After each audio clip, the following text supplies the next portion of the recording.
Chadema wanapaswa wafanye nini sasa kisheria ili wakae kwenye uhalali ambao umetangazwa si uhalali? Chadema ina wanasheria wakubwa sana.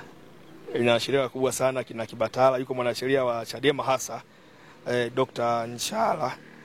Hao wanafahamu nini zaidi watafanya, lakini kwa hali jinsi ilivyo na kwa kauli mbiu ya no reform no election,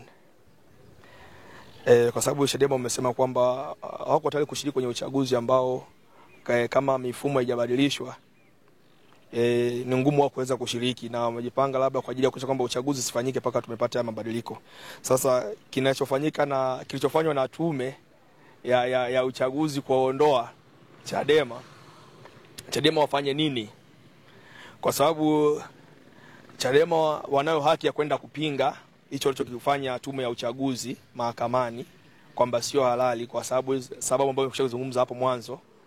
Lakini wakienda kupinga mahakamani kwamba wameinguliwa kisivyo halali, wale watu wa tume watawaambia, "Nyie mmesema hamtashiriki uchaguzi." Mmesema hamtashiriki uchaguzi. Sasa tumeongoa, nyie mnaumia nini? Kwa hiyo Chadema wanazo haki zote, hata kama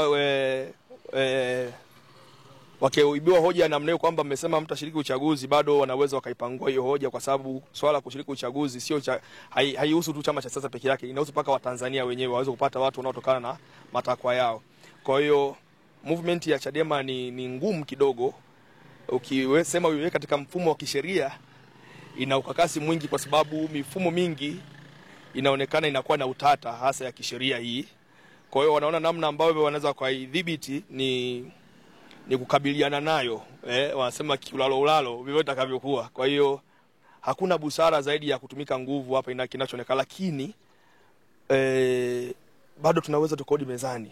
Lakini waje na wagombea wote, ndio kama ninavyozungumza. Mgombea labda urais, tunategemea mheshimiwa rais Mama Samia awepo pale, na vyama vingine wote waende wakasaini hizo nanili. Lakini pia na tume yenyewe waweze kusaini. Na baada ya hapo yule ambaye hata saini ndio anatakiwa apewe adhabu. Ndio kanuni, sheria mama inazungumza hivyo, sheria ya uchaguzi, ambaye hata saini ataadhibiwa. Hajazungumza ni adhabu gani, lakini amesema ataadhibiwa. Sasa ambaye hajasaini pale ni Chadema, ndio hajasaini. Lakini wagombea mmewaita wakagoma kusaini. Sasa basi adhabu ile tulio ni kubwa, imekiuka hata katiba ya Jamhuri ya Muungano wa Tanzania.